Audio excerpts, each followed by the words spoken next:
గము గణపతియే నమః. ఓం శ్రీ మాత్రే నమః. ఓం శ్రీ గురుభ్యం నమః. అమ్మవారికి ప్రతిరోజు చేసే పూజే ప్రతిరోజు మీకు చూపిస్తున్నాను అని మీరు అనుకోవచ్చు. కానీ అమ్మవారి దగ్గర ప్రతిరోజు ఒక్కొక్క అవతారం ఏ విధంగా అయితే ఉంటుందో, ప్రతిరోజు అమ్మవారి కళలో, కాంతిలో, ఆమె మోములో, ఆమె అమ్మవారు తేజస్సులో ప్రతి ఒక్క మార్పు కనిపిస్తుంది. అది మీ అందరికీ చూపించాలనే ఉద్దేశంతో మీ ముందుకి అమ్మవారిని ఈ విధంగా ఈ వీడియోల ద్వారా మీకు చూపిస్తున్నాను. ఈ అమ్మవారు స్వయంభూగా వెలిసి ఉన్న అమ్మవారు. ఈ అమ్మవారు ఈ స్థానము ఎంత తేజోవంతమైంది అనేది అనుభవించితే కానీ తెలియని విషయాలు ఇవి. అది వాస్తవంగా మీరు దర్శించుకొని మీరు పరోక్షంగా మీరు స్వీకరించగలిగితేనే దాని విలువ అనేది, అమ్మవారి తేజస్సు ఏమిటి, అమ్మవారు మహిమలేమిటి, అమ్మవారు మీకేం చేస్తుంది, అమ్మవారు మీకు ఏ విధంగా మీ కష్టాలని కడతేరుస్తుంది, మిమ్మల్ని ఏ విధంగా అనుకూలత స్థితిలోకి తీసుకొస్తుంది అనేది మీ అనుభవాలను చూసుకొని మీరు నెరవేర్చుకోగలుగుతారు. 2 రోజుల క్రితం వచ్చిన ఒక ఇద్దరు భక్తుల్లో ఒకరు వాళ్ళు వీడియోలో పెట్టి ఉన్నాను. వాళ్ళు అమ్మవారికి నమస్కారం చేసుకొని వెళ్ళగా తెల్లారేసరికి ఉద్యోగరీత్యా అనుకూలత స్వభావం ఉంటుంది అని తెలియటం అనేది అమ్మవారి మహోన్నతమైన అద్భుతమైన విషయం. ఎందుకంటే ఈ విధంగా తెల్లారికే తెలియటం అనేది మామూలు విషయం కాదు. అది వాళ్ళు ఎంతో సంతోషంతో ఆ తెల్లారి నాకు కాల్ చేశారు. ఆ భక్తుడు సంతోషం అంతులేనిది. అనుకూలత పరిస్థితిలో అమ్మవారి తెల్లారేసరికే నాకు ఫోన్ కాల్ చేయించింది అని ఒక విశ్వాసం అనేది ఆ బాలుడికి కలిగింది. అదేవిధంగా ఆరోగ్యరీత్యా బాగోలేని వాళ్ళు అమ్మ స్థానం దగ్గరికి వచ్చి ఇక్కడికి ఈ స్థానం నుంచి వచ్చి వెళ్ళిన తరువాత రోజే ఆ బాలకి ఆరోగ్య స్థితి అనేది కొంచెం మెరుగుపడటం అనేది, ఒక రోజులోనే మెరుగుపడటం అనేది గొప్ప విశేషం. అది 3 రోజులు 4 రోజుల క్రిందటి మాట. ఇదే కాకుండా అమ్మవారు చేసే అద్భుతాలు ఒక్కొక్కరికి ఒక్కొక్క విధంగా ఉంటున్నాయి. ఒక్కొక్కరికి ఒక్కొక్క సహాయకరంగా, ప్రతి ఒక్కరికి సహాయకరంగా ఉంటూ వస్తున్నాయి. అమ్మవారి అద్భుతాలు మామూలువైనవి కావు. స్వామివారు శివుడు రూపంలో స్వామివారు కూడా అదే స్థానంలో ఉండి అద్భుతాల్ని సృష్టిస్తున్నారు. ఈ విధమైన మార్పులు ఈ విధంగా ఉండగా భక్తులు తీసుకువచ్చిన పసుపు కుంకాలని ఏ ఒక్కరిది కూడా అమ్మవారి దాకా రాలేదు, చెందలేదు అనే సమస్య లేకుండా ప్రతి ఒక్కరి పసుపు కుంకుమ అమ్మవారికి చెందేటట్లుగా ప్రత్యేకమైన పూజతోటి ప్రత్యేకంగా వారి సంకల్పం చేసుకుంటూ తర్వాత కూడా అమ్మకి ఈ విధంగా పూజ చేస్తున్నాను. ఎందుకంటే వారు అమ్మవారికి చెందాలని ప్రతి ఒక్కటి ఎంతో కష్టపడి ఎంతెంతో దూరం నుంచి, చెప్పలేని ఎన్నో కిలోమీటర్ల దూరం దాటుకుంటూ హైదరాబాద్ నుంచి, బొంబాయి నుంచి, ఎక్కడెక్కడి నుంచో వస్తున్నారు.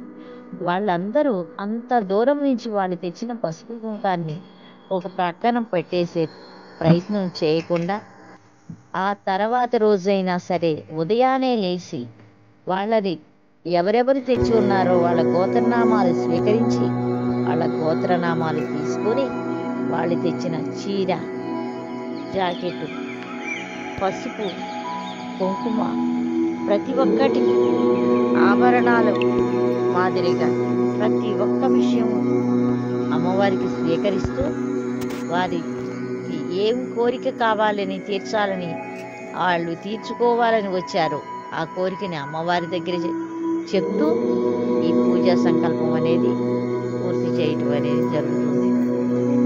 ఈ సందర్భంగా అమ్మవారికి ఎన్ని విధాల సేవ చేసినా, ఎంత పూజ చేసినా అమ్మని చూస్తున్నారా?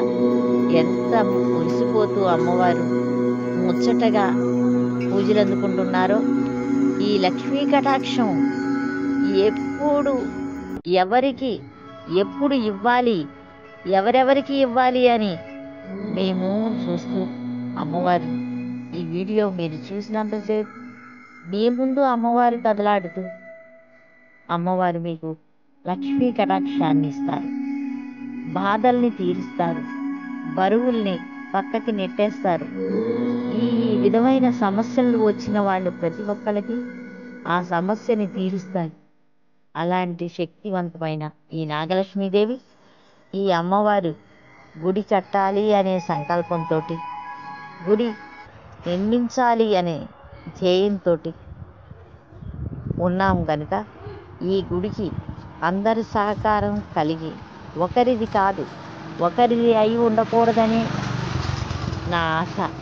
అందరిది, అందరి చేతులు ఈ అమ్మవారి నాగలక్ష్మీదేవి అమ్మవారి గుడిలో పాల్గొనేందుకు అందరూ సిద్ధంగా ఉండి, దాని సమయం అనేది ఆసన్నం దగ్గరికి వస్తుంది అని నేను అనుకుంటున్నాను.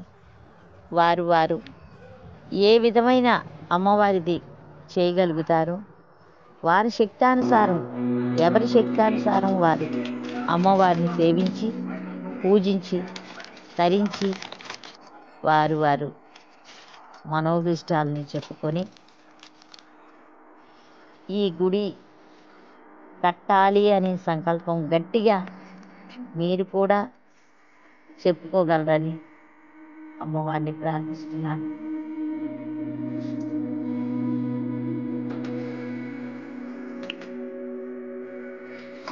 ఎంతసేపు మాట్లాడినా అమ్మ గురించి తక్కువే.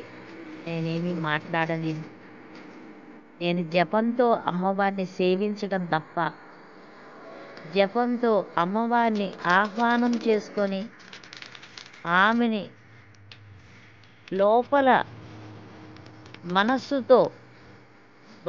ఉన్న మనస్సుతో ఆమెను సేవించడం తప్ప నేను మరొకటి అనేది నేను పూర్తిగా అనేది అమ్మవారి స్వాధీనంలో ఉంటూ చేసే పూజ ఇది. ఏ ఒక్క విషయంలో కూడా అమ్మకి తప్పు కాకుండా ఉండాలని, ఏది భక్తి శ్రద్ధలతో ఆమెకి శక్త్యానుసారం భక్తి శ్రద్ధలతో తీసుకువచ్చిన భక్తులు ఇచ్చినది అమ్మవారికి సమర్పిస్తూ చేసే ఈ పూజలు చూడండి. చిన్న కర్పూర మొక్క ఎంతసేపు వెలుగుతుందో, ఆ వెలుగులో అమ్మవారు కళకళలాడే కాంతులతో ఎలా విరాజిల్లుతారో ఒకసారి చూడండి. అది చూసి ఆనందించండి. అది చూసి మీరు మీ సంకల్పాలను చెప్పుకోండి, మీ బాధల్ని తీర్చుకోండి. దీని ద్వారా మీరు అమ్మవారిని అనుకూలత పరిస్థితి కావాలని కోరుకోండి. ఇవి పూర్తిగా మీ కళలు నెరవేరుతాయి, మీ ఆశలు తీరుతాయి. ప్రతి ఒక్క దేవతకి చేసే పూజలు, ప్రతి ఒక్క చిన్నది కూడా అమ్మవారికి చేసే కార్యక్రమం, దీంట్లో ఉన్న ఏకాగ్రత మీ అందరికీ తెలుస్తుంది. ఎంత ఏకాగ్రతగా చేస్తే అంతా భగవంతుడు మనస్సులో ప్రత్యక్షంగా చూడగలుగుతారు. ప్రతి ఒక్కరూ మనస్సుతో చూడగలిగితే ప్రతి ఒక్కరికి భగవంతుడు కనిపించగలుగుతాడు.